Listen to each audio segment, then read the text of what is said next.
광복 73주년입니다.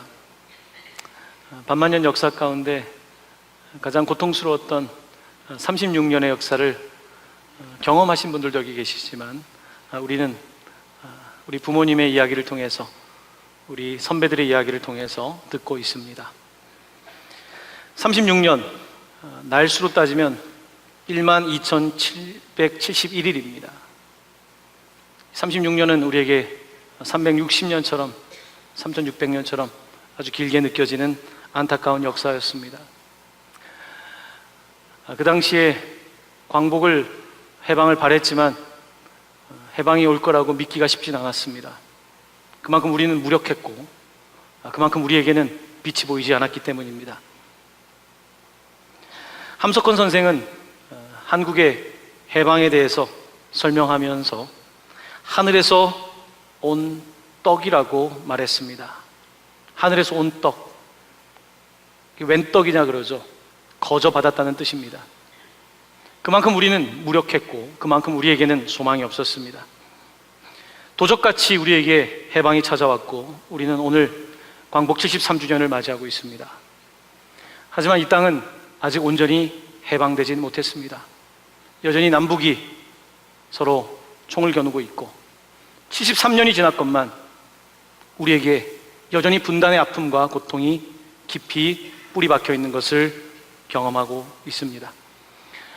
광복 73주년을 맞이하는 이때 우리 자신의 모습을 돌아보게 됩니다. 우리는 어떻습니까? 지난 73년 동안 많이 경제적으로 성장하고 발전했지만 오늘날 우리의 현재는 어떻습니까? 오늘 우리에게 미래는 있는 것입니까? 많은 사람들이 민족으로서 더 큰 비전을 가지고 나아가기보다는 그저 이 땅 가운데 내 삶에 매몰되어 버리는 그와 같은 개인주의적 한 시대를 살아가고 있지는 않습니까? 오늘 이와 같은 시대를 맞이하며 광복 73년을 맞이하여 드리는 이 예배가 우리에게 다시 한번 우리의 민족을 생각하게 하고, 나라와 백성을 생각하게 하고, 또한 특별히 하나님께서 이 나라 위에 세워주신 교회를 생각하며 기도할 수 있는 시간이 되기를 간절히 축원합니다. 오늘 광복절 73주년을 기념하며 드리는 예배 가운데 하나님께서 우리에게 주신 말씀은 성서 일과의 하나의 본문인데요, 시편 34편의 말씀입니다. 오늘 이 말씀 여러분들과 함께 은혜를 나누고자 하는데요, 먼저는 여러분 성경책에 34편이 시작되기 전에 이 시편에 대한 부제가 기록되어 있는데 한번 보시기를 바랍니다. 이렇게 기록되어 있습니다. 다윗이 아비멜렉 앞에서 미친 채 하다가 쫓겨나서 지은 시. 참 시가 쓰여진 배경이 재밌습니다. 아비멜렉 왕 앞에서 미친 채 하다 쫓겨나서 지은 시다. 이럴 때도 시를 지을 수 있습니다. 자, 오늘 우리가 함께 읽는 이 시편의 배경이 되는 성경 말씀은 사무엘상 21장에 기록되어 있습니다. 다윗은 이스라엘의 두 번째 왕입니다. 첫 번째 왕의 이름은 사울입니다. 다윗의 장인이기도 합니다. 하지만 이 다윗이 골리앗을 죽이고 이스라엘 땅에서 명성을 더해갈 때에 첫째 왕인 장인인 사울은 다윗을 미워합니다. 주변 사람들은 사울이 죽인 자는 천천이고 다윗이 죽인 자는 만만이다라고 말하면서 상당히 사울에게는 듣기 거북한 그와 같은 왕에 대한 평판이 전해지고 있었습니다. 사울은 어떻게든 이 다윗을 제거하고 싶었습니다. 다윗을 제거하고 자신만의 왕국을 세우고 싶었습니다. 다윗은 사울을 피하여 이곳저곳 도망을 다닙니다. 산으로도 광야로도 강으로도. 그는 도망을 다니면서 이런저런 고난을 경험하는데, 자, 오늘 우리가 함께 읽은 시편은 이 다윗이 아비멜렉이라고 하는 왕 앞에서 혹시나 그가 다윗을 제거할 수 있기 때문에 미친 척했던 사건에 대한 이야기를 담고 있습니다. 아비멜렉이라고도 하고 사무엘상 21장에는 아기스라고도 하는데 같은 이름으로 우리가 역사가들은 보고 있습니다. 자, 그때의 다윗의 미친 척했던 모습에 관해서 사무엘상 21장은 이렇게 기록하고 있는데, 화면에 그 말씀을 먼저 소개합니다. 우리 이 말씀 한번 같이 봉독하겠습니다. 가드왕 아기스를 심히 두려워하여 그들 앞에서 그의 행동을 변하여 미친 체하고 대문짝에 그적거리며 침을 수염에 흘리매. 왕이 될 사람인데 그가 미친 척하고 있습니다. 대문짝에 그적거렸다라고 하는 표현은 다른 성경을 찾아보니까 대문짝에 머리를 박았다라고도 번역을 하더라고요. 지금 사람들 앞에서 미친 사람처럼 대문에다가 머리를 박고 침을 흘리고 있습니다. 그래서 수염에 온통 침이 가득합니다. 사람들이 알아볼 수 없을 정도의 모습으로 다윗은 미친 척하고 있습니다. 그만큼 그는 당시에 목숨의 위협을 느꼈기 때문입니다. 다윗은 이와 같은 상황 속에서 도대체 무슨 생각을 했을까요? 여러분도 때때로 미칠 것 같은 때가 있지 않습니까? 지금 이곳에 나와 있지만 미친 척하지 않으면 못 사는 것 같은 때가 있죠. 직장 생활에서도 그렇고 가정 생활에서도 그렇고, 우리가 겉으로 옷을 잘 말쑥하게 차려입지만 우리도 미친 척하고 싶을 때가 있지 않습니까? 다윗은 미친 척할 수밖에 없었습니다. 하지만 그는 그때 하나님을 생각했습니다. 그래서 시를 지었던 것입니다. 자, 그런데 이 본문 사무엘상에 있는 말씀과 시편 말씀 가운데 히브리어를 찾아보면 상당히 흥미로운 사실 하나를 발견하게 됩니다. 조금 전에 우리가 읽었던 본문 말씀을 다시 한번 띄워줘 보시면, 가드왕 아기스를 심히 두려워하여, 자, 그 다음 화면입니다. 그들 앞에서 그의 행동을 변하여 라고 되어 있습니다. 자, 화면은 이 상태로 놔둬주시고요. 그의 행동을 변하여 해서 행동이라는 단어와 오늘 우리가 함께 읽은 시편 34편에 같은 단어가 등장하고 있습니다. 여러분, 성경 시편 말씀에 34장 8절 말씀, 오늘 전체 주제가 되는 말씀인데요, 8절 말씀을 저와 함께 한 목소리로 봉독하기를 원합니다. 너희는 여호와의 선하심을 맛보아 알지어다. 그에게 피하는 자는 복이 있도다. 아멘. 자, 같은 단어가 없는 것 같지만 원어에는 여기서 행동이라고 하는 단어와 8절에 맛이라고 하는 단어가 같은 단어입니다. 이 단어는 맛으로도 번역되고 행동으로도 번역되고 판단으로도 번역되는 단어입니다.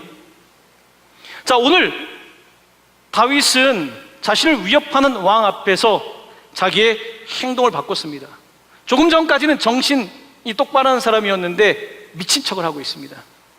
그는 지금 조금 전까지는 단맛의 인생이었는데 쓴맛의 인생으로 바꾸어서 자신의 삶을 전환시킨 것을 보게 됩니다.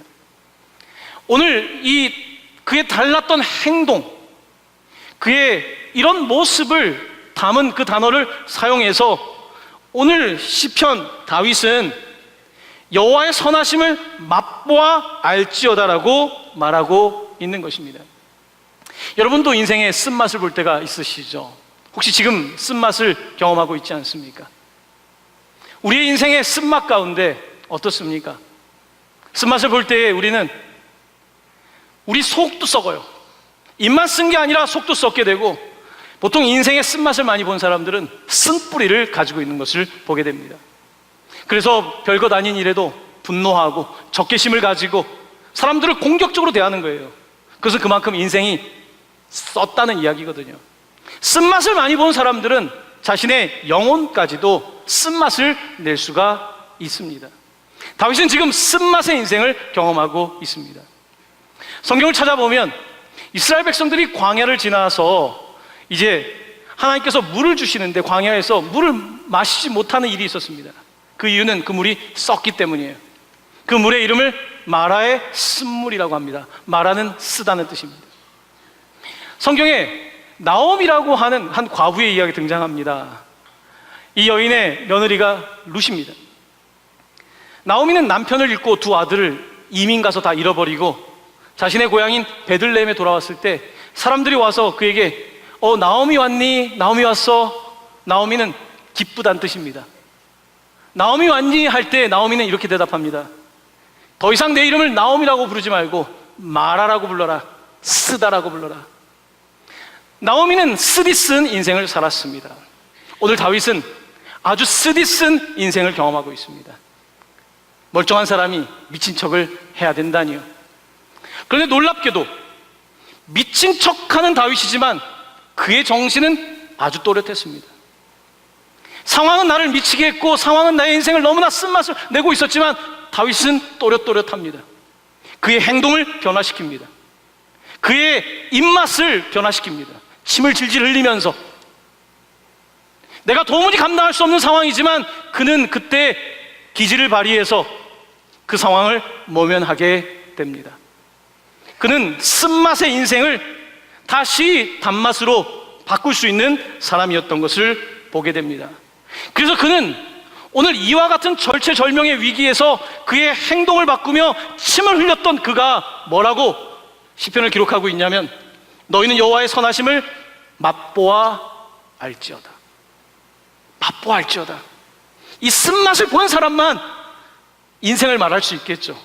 이 쓴맛 속에서 하나님을 만난 사람만이 하나님이 누구이신지를 말할 수 있겠죠.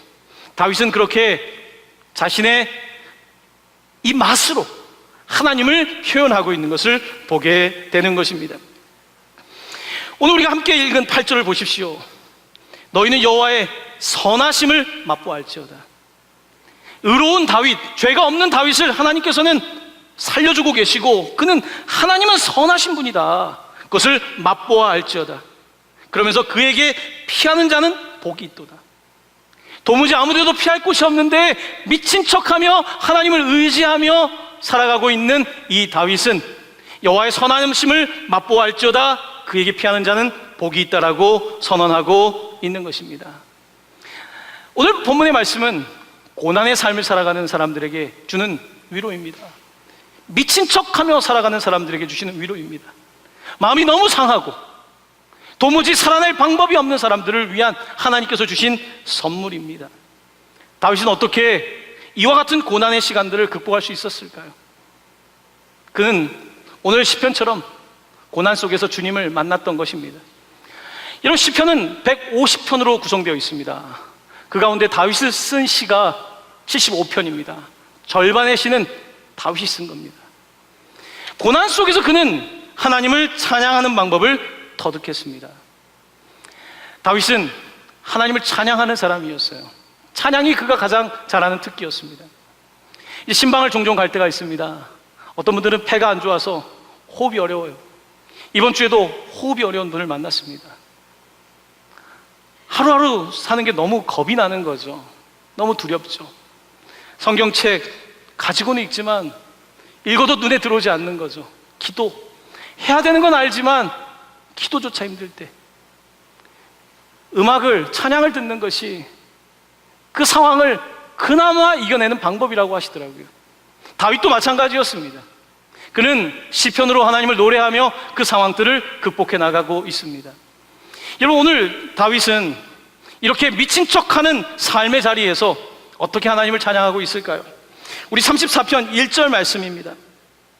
우리 1절 말씀 한번 같이 봉독하기 원합니다. 내가 여호와를 항상 송축하며 내 입술로 항상 주를 찬양하리이다. 아멘. 여러분, 어떤 단어가 눈에 들어오십니까? 저는 항상이라는 이 단어, always, all the time, 항상, 항상. 지금 좋을 때나 골리앗을 잡아 죽일 때나 지금 미친 척하며 도망을 다녀야 되는 때나 삶의 모든 상황 속에서 다윗은 하나님을 찬양하고 있습니다. 이 찬양의 능력이 다윗을 붙잡아주고 있는 것입니다. 특별히 두려울 때 찬양해야 합니다. 다윗은 지금 사울을 두려워하고 지금 이 왕을 두려워해야 되는 때에 그 두려움에 머물러 있지 않고 오히려 하나님을 두려워하며 하나님을 경외하며 하나님을 예배하고 있는 것을 보게 됩니다. 오늘 다윗은 어떻게 하나님을 그러면 찬양하고 있을까요? 여러분, 2절 말씀입니다. 우리 2절 같이 봉독합니다. 내 영혼이 여호와를 자랑하리니 공관자들이 이를 듣고 기뻐하리로다. 아멘. 내 영혼이 여호와를 자랑하겠다는 것입니다. 지금 자랑할 것 아무도 없는 미치광이로 취급받고 있는 다윗은 그래도 내 삶에 자랑할 분이 있는데 바로 여호와입니다. 그러면서 공고한 사람들도 같이 그 여호와를 자랑하며 예배하자고 선언하고 있는 것입니다. 자, 그러면서 그는 계속해서 하나님을 찬양하는데 그의 찬양의 내용은 이렇습니다. 3절 말씀 같이 봉독합니다. 나와 함께 여호와를 광대하시다 하며 함께 그의 이름을 높이세. 아멘. 그는 하나님을 광대하시다. 왕도 크죠. 사울 왕도 크고 아비멜렉 왕도 크지만 하나님은 광대하시다라고 하며 그는 하나님의 이름을 높이고 있습니다. 여러분, 특별히 우리가 요즘 예배를 드리면서 더 집중해야 되는 것 가운데 하나는 하나님을 광대하심을 찬양하는 것입니다. 요즘 복음성가 가사들을 볼 때요, 때때로 굉장히 자기의 감성을 충실하게 반영하는 곡들이 생각보다 많습니다. 요즘 젊은이들의 예배는 굉장히 센티멘털합니다.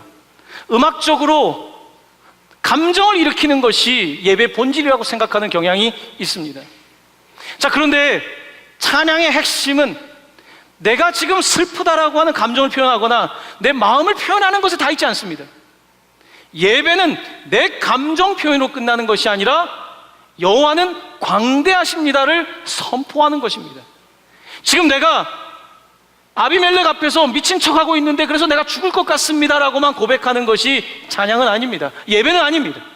내가 죽을 것 같고 힘이 들지만 우리의 방향을 전환시켜서 하지만 여호와를 찬양합니다. 광대하신 하나님을 높입니다. 당신의 이름은 천하보다 높으십니다 라고 고백하는 것, 이것이 찬양인 것입니다. 여러분, 찬양의 능력을 언제 경험하십니까?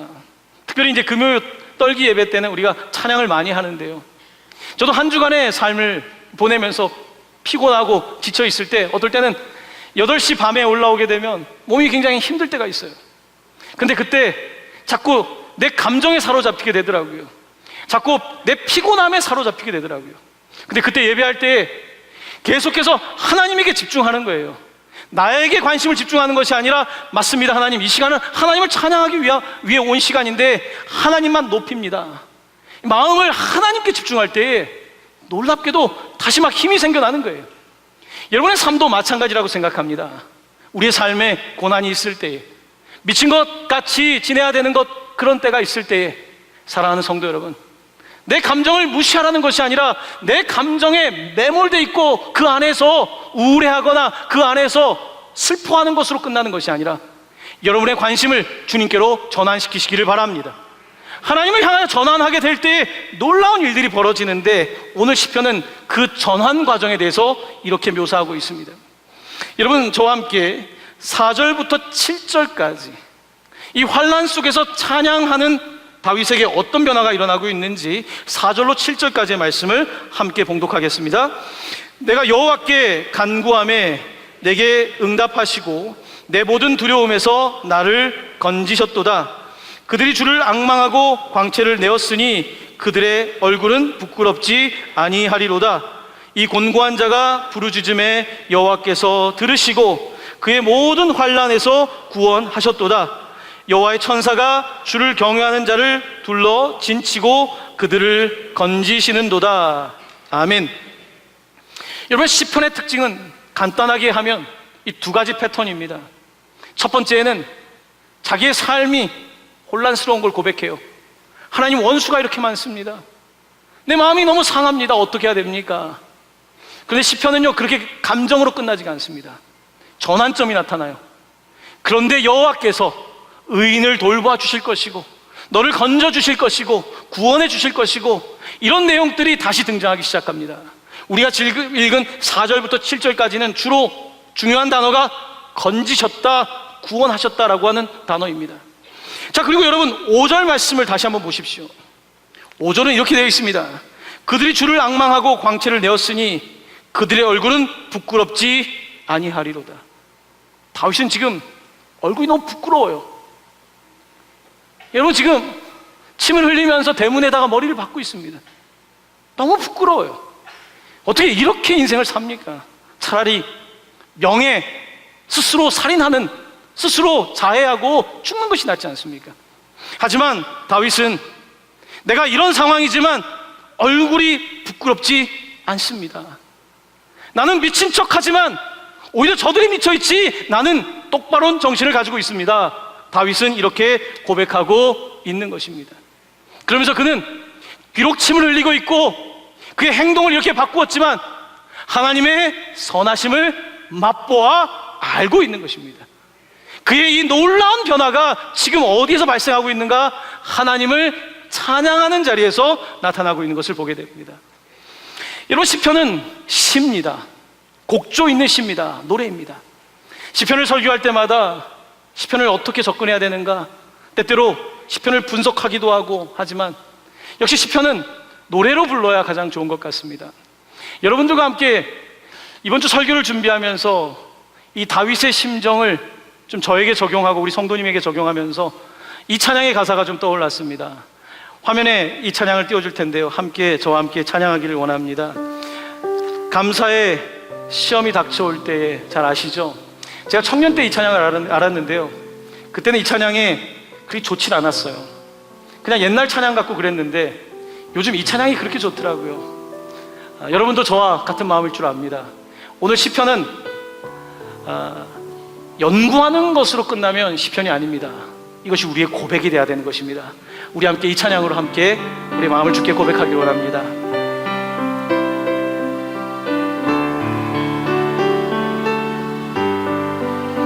감사해, 감사해. 시험이 닥쳐올 때에 주께서 인도하시니 두려움 없네. 또 감사해. 고통이 찾아올 때에 주께서 지켜주시니 승리하리라. 나의 모든 생활 속에서 주님이 함께 하시니 주님의 성령 나를 인도하시니 시험이 나를 찾아올 때 주님 지켜주시리. 주님의 성령 나를 인도하시리. 이 찬양 한 번 더 고백하기를 원하는데요, 여러분, 이 사무엘상과 시편의 이 맛이라고 하는, 행동이라고 하는 단어를, 같은 단어를 쓰고 있지 않습니까? 우리가 지금 쓴맛을 보고 있는 것 같지만 하나님께서는 그 쓴맛 속에서 찬양받기를 원하십니다. 쓴물을 단물로 바꿔주시는 분, 마라라고 하는 이름을 다시 나오미로 바꿔주시는 분, 우리는 그를 우리의 아바 아버지라고 고백하는 사람들 아니겠습니까? 이 시간 특별히 고난 가운데 있는 분들이 있다면 이 가사를 붙잡고 다시 한번 찬양하기를 원합니다. 감사의 시험이 닥쳐올 때에 감사해. 시험이 닥쳐올 때에 주께서 인도하시니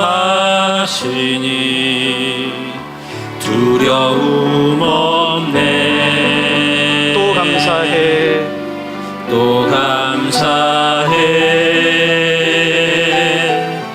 고통이 찾아올 때에 주께서 지켜주시니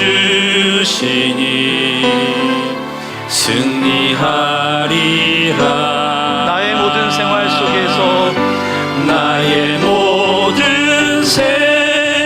속에서 주님이 함께 하시니 주님의 성령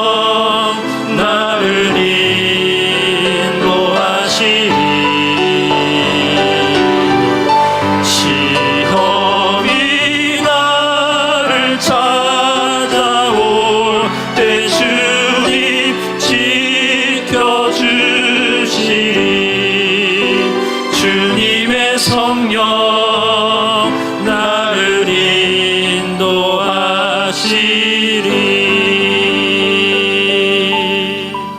아멘. 아멘. 시편은 삶의 그 연륜이 되어갈수록 좋아하는 책입니다.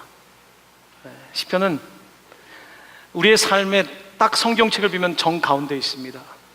이 시편은 그냥 모르고 열었을 때 잘 보이는 게 시편 말씀입니다. 이 시편은 우리의 삶의 가장 고난 속에서, 그 정중앙에서 우리의 삶을 전환시키는 놀라운 능력을 가지고 있습니다. 다윗은 고난 속에서, 미친 척하는 인생 속에서 바로 하나님을 만나고 그 하나님을 찬양하고 있는 것을 보게 됩니다. 끝으로 오늘 시편에 대해서 우리가 한 가지 또 주목해야 되는 것이 있습니다. 오늘 시편의 구조입니다. 여러분, 오늘 시편은 22절로 구성되어 있습니다. 히브리인의 알파벳은 22개입니다.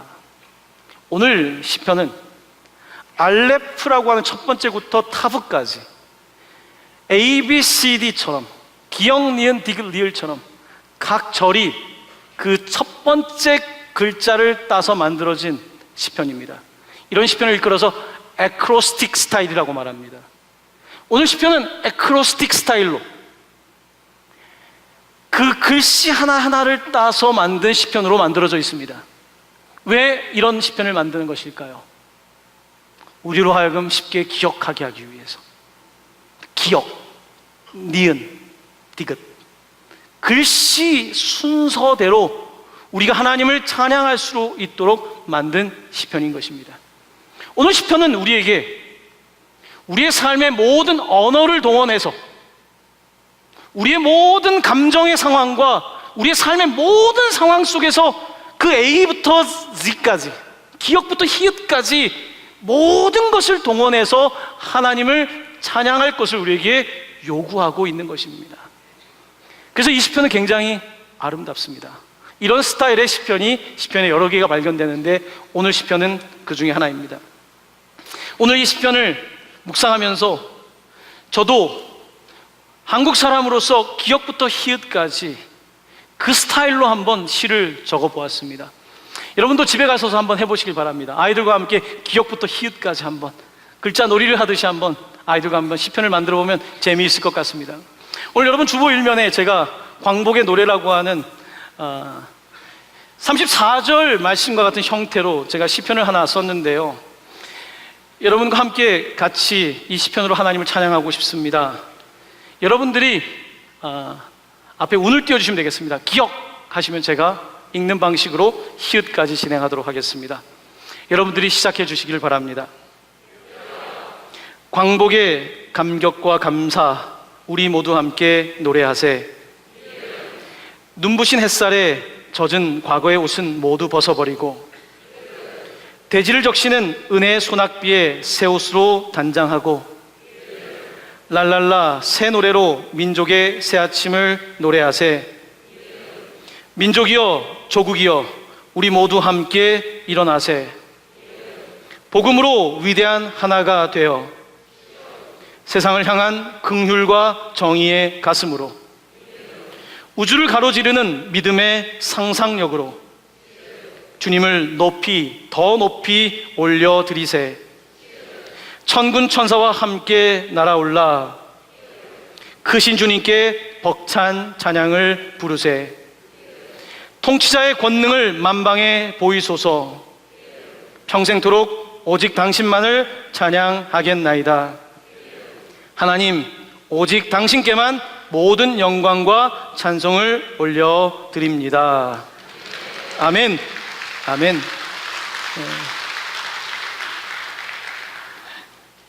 우리 하나님을 찬양하니까 참 좋으시죠? 좀 한국 사람 된 것 같죠? 그리고 단어 하나하나, 글자 하나하나가 조금 더 여러분에게 더 와닿았죠? 바로 이런 스타일로 시를 쓴 것입니다. 하나님은 참 훌륭한 시인이세요. 여러분, 사람은 태어날 때부터 모두 시인이라고 합니다. 아이들이 시를 쓰는 걸 보면 너무 재미있어요. 그 감정을 그대로 표현하는 그들의 능력. 사랑하는 성도 여러분, 하지만 우리는 때때로 세상을 살아가며 우리의 삶의 쓰디쓴 상황 때문에 쓴맛만 다시며 쓴뿌리가 되어 점점점 적대적이고 분노하고 세상을 향하여 등을 지는 인생이 되어가는 것을 보게 됩니다. 다윗은 그와 같은 모든 환경 속에서 오히려 하나님을 찬양함으로 말미암아 그는 쓴맛의 인생에서 단맛의 인생으로 바뀌는 역사를 경험하게 된 것입니다. 그가 지은 시편 75편은 오늘 우리에게 우리의 삶도 마찬가지라고 도전하고 있는 것입니다. 시험이 닥쳐올 때 고난 앞에서 미칠 것 같은 삶의 현장 속에서 여러분들에게 하나님께서 찬송의 입술을 주시기를 간절히 축원합니다. 우리 모두 하나님을 찬양할 때 쓴맛의 인생이 아니라 하나님 주시는 단맛만이 아니라 달콤, 쌉쌀, 시큼 그 복잡한 그 모든 맛들을 경험하는 여러분들 되셔서 하나님의 선하심을 맛보아 하시기를 예수님의 이름으로 간절히 축원합니다. 아멘.